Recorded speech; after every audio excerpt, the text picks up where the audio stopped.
Hi, this is Bridget. We're reposting a few holiday episodes from previous years while we take a few weeks off for our own end-of-year observances and to take some time to rebalance and recover from the stresses and losses of 2020.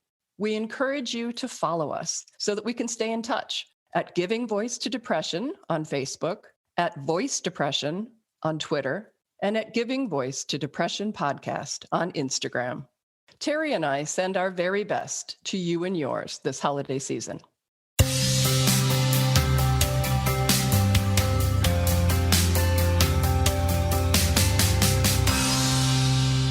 Hello, and welcome to the Giving Voice to Depression podcast, produced in partnership with Mental Health America of Wisconsin. We're your co-hosts, Bridget and Terry. Each week, through intimate, candid conversations with guests, we explore different perspectives on and experiences of depression. We keep it real because the illness is real. We keep it hopeful because there truly is hope, in spite of what depression tells you. We are not experts or therapists. We are sisters and best friends who live with depression and have learned that hearing others speak openly and without shame makes it easier to believe depression is a common and treatable illness, not a personal failing. You are far from alone. Hi, Terry. Hello, Bridget. So when we started this podcast, one of the first people we talked to was Dr. Patrick Corrigan, and he is a leading researcher in how to reduce the stigma of mental illness.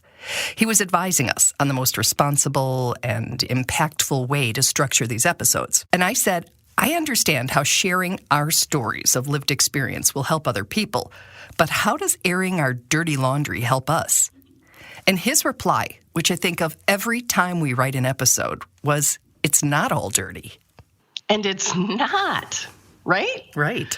Gosh, when you fall down 7 times and get up 8, that is a story of resilience.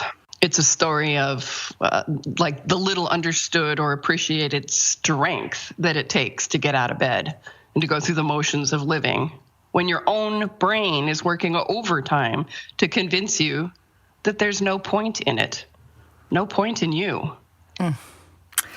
Today's guest, Jordan, has taken off the mask. A lifetime of hiding his deep sadness only led to actions, including heavy drinking, that made his depression worse. When he committed to his recovery, he also committed to helping others find a way out of the darkest of life's pits, or in his case, closets and soccer fields. Here's Jordan giving his voice to depression. I remember as a kid just being overly sad and not knowing what it was. I remember when I was in middle school and high school I played soccer. I remember going to the soccer field and just crying and crying and crying, and nobody was there. And I don't really know why I was crying or why I was sad, but I just needed that. But I didn't know. I didn't know why. I didn't know it was depression. I didn't know anything was wrong with me. I just knew that I thought that I was different. I didn't think that other people were going through this, and I just wondered why I have to go through it. Jordan didn't even have a word for how he was feeling, but he believed he had to battle depression alone. He didn't talk about it with his mother. And I grew up with just my mother. It was just me and her, and she was very sensitive and emotional too. So what I learned to do is when I was sad, hide it from her because I didn't want her to be sad too. He didn't share with his father. My dad was in my life, but not regularly. So it wasn't I had that male figure who I could go to and say, hey, what the hell is going on with me? And though he was popular, played soccer at a Division I school, and had a lot of friends, Jordan believed he had to hide his depression from his peers too. Because when you're that age, you just want to be normal, right? And you're finding any way possible just to be a normal kid. To let somebody know that is just not an option.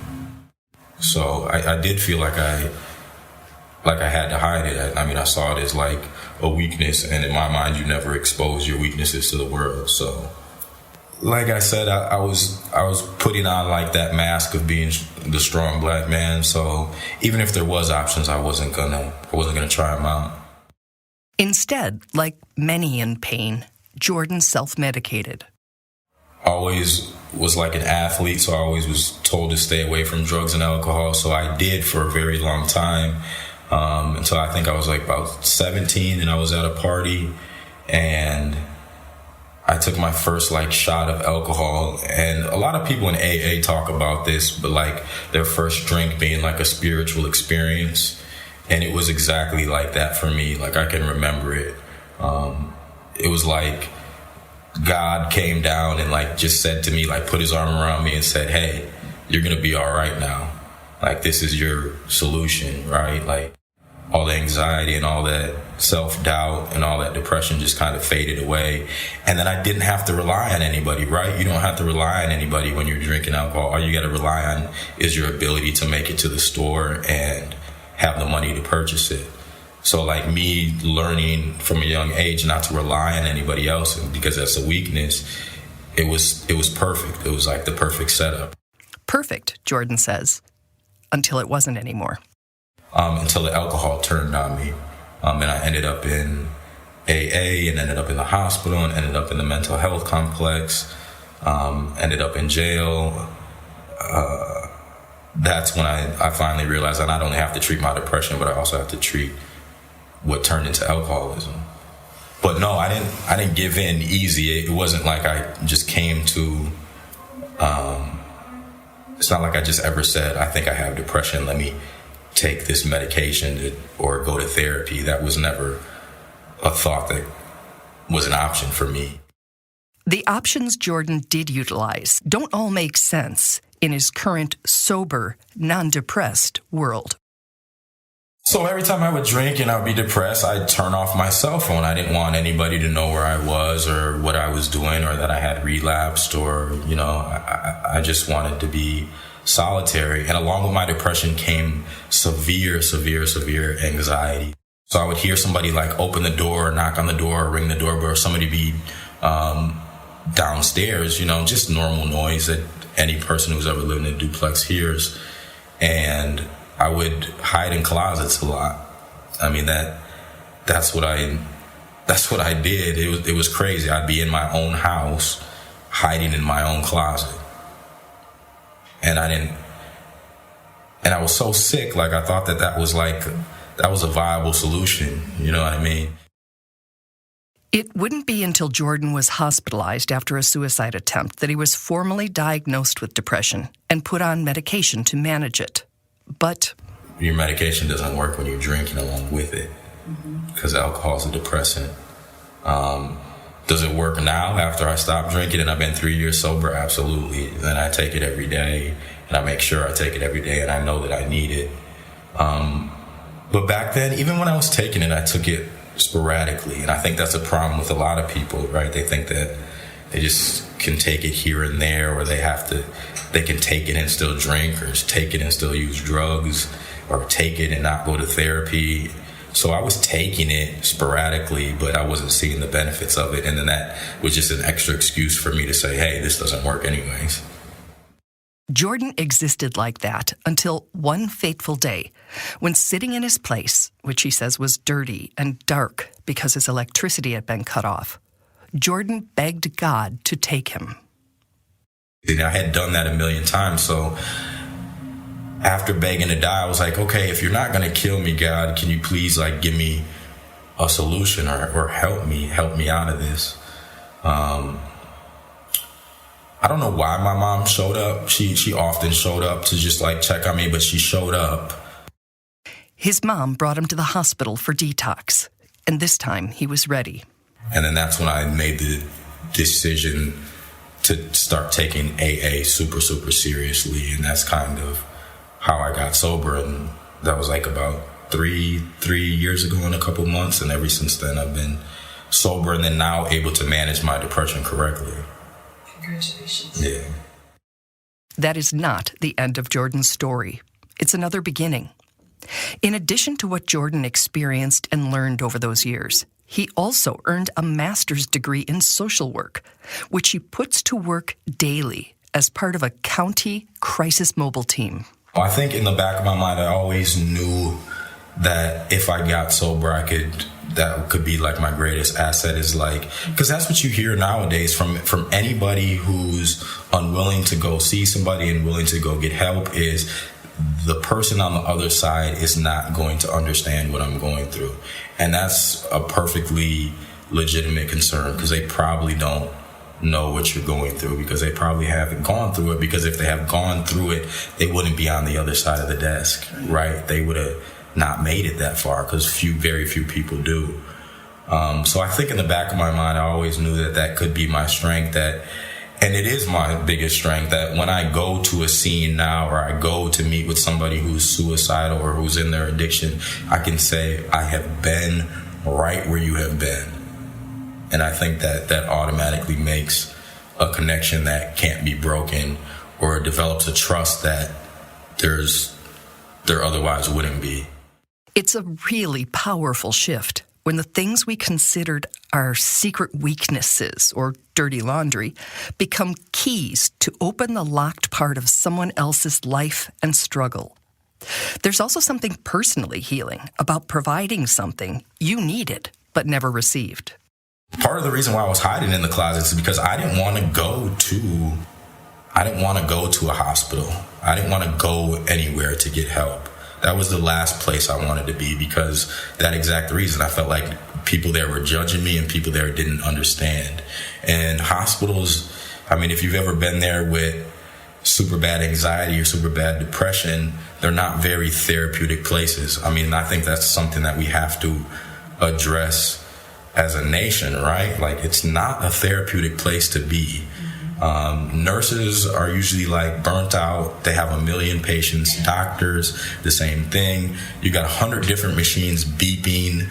You know what I mean? It's just not a therapeutic place. And then the other thing is, you're at the lowest state in your life, and you just don't want people to see you like that, especially somebody who hasn't been in your shoes, right? And I think like 95% of the people there probably haven't really been through what you've been through. So, from a place of experience, we asked Jordan what someone listening might need to hear, acknowledging that it can be nearly impossible for a mind that's being poisoned by depression to take in a message of hope. Me and you are like living testament that your life can take a complete 180. And when people were telling me that, I didn't believe that. Like, the problem with people with depression and with alcoholism and addiction is they think that they're unique. And the truth is that you're just like everybody else, right? Like, in your head, you want to make yourself out to be like a unique situation. Like, I'm like this because my mom did this or my dad did this. Which could be true, but that doesn't mean that somebody else hasn't also been through it, right? And somebody also has gotten around it, right? And found a solution. So your solution might not be the same as their solution, but there is a solution out there, and there is a way to completely change your life around. And I know and I feel bad even saying that, because I remember myself, and I'm like remembering myself in that closet. If somebody would have said that to me, I'd have been like, off. Like, just leave me alone. Off. Like, I don't believe you. Mm-hmm. Because I can't believe where I'm at today in my life. You know, and when I say it's a complete 180, it is a complete 180. One of many ways Jordan's turnaround is tangible is that he now works in the very county mental health facility where he was once placed on emergency detention. And I remember that. And I remember one time they determined that I'm still like a threat to myself, and I had to go up on one of the units. And I remember the psychologist on the unit who talked to me every day. And I don't know I'm sure he doesn't remember who I am, but I remember him, and I pass him in the hallway all the time. And I say hi. And like in the back of my head, I just like smile and think, because he was nice to me. And you remember stuff like that. Jordan sees people at their absolute lowest, at police scenes, in jails and hospitals. And he makes a point to really see them through knowing eyes. It's the kind of work that challenges the most caring heart. Jordan feels lucky to do it. I like it. I mean, I like being there for that person, and I like when it comes out of my mouth, I have been where you have been, because I know how powerful that is. And I know a lot of these people have never heard that statement. And it's just such a powerful moment when you get to say that. You kind of see people's reaction, and they kind of like, you ever like held your breath and then get to breathe again? That's the reaction. So that's why I say I get to do it. I mean, it's just a good feeling, right? So I went from a person on my floor with nobody around, hiding in my closet with a bunch of vodka bottles around, thinking about if I have enough bleach to kill myself, to a person who gets to get up every morning and help somebody, right? So yeah, I get to do that. I don't take for granted any moment, you know what I mean? Yeah, I get to do that, for sure. I've come a long, long way, and I'm grateful for that. Wow. Thank you, Jordan, for sharing with us all your most private and darkest moments. I know that your words will resonate with many people listening today. Not only will they know that they're not alone in their experience, but also that it's possible to turn their private, secret hell inside out into something different, better, new. Thank you, Jordan. Yeah. I love how he said, I have been where you have been, and he knows how powerful that is. And as you thank him, and we thank every guest that we've ever had, we're not just thanking them for trusting us with their stories and for sharing their stories, but literally for helping people who are listening, because even people who aren't reaching out are able to hear someone say, I have been where you have been. And today they're going to hear it from Jordan. But in just the last week, someone responded to Renee's episode, which was Insights from a Trauma Survivor. I can't remember the number, 119 maybe. And the woman wrote and said, I've never dealt with my trauma, and that hearing Renee's story had, I don't know if it's motivated or inspired or both, her to find a friend who also is in that situation and sign up together for group therapy. And that could be the beginning of something real, or it could be the next step in a longer journey. But either way, it's a positive step forward. And then another person wrote after hearing Ken's first episode, which was If You See Something, Say Something. And this woman was suicidal. She was literally preparing her goodbye to her family, excuse me, and she was interrupted and listened to that episode and said that her heart fills with gratitude when she listens to them. And by the time we finished our exchange this weekend, she was signing her notes with big kisses and exclamation points, those words, big kisses. And I just thought, anything can shift someone out of that. And I'm just overwhelmed and so honored to be part of putting these stories out into the world so that somebody can be redirected from their darkest place. So today my thanks goes to Jordan, but our thanks also go to every other person who has shared their story in private, in public, and on this podcast.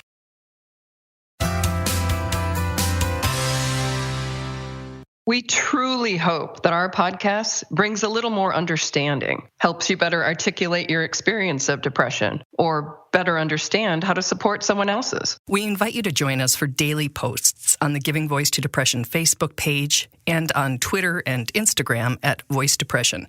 It is a comfort to be among fellow travelers on depression's dark road. And remember, if you're struggling, speak up. If someone else is, listen up.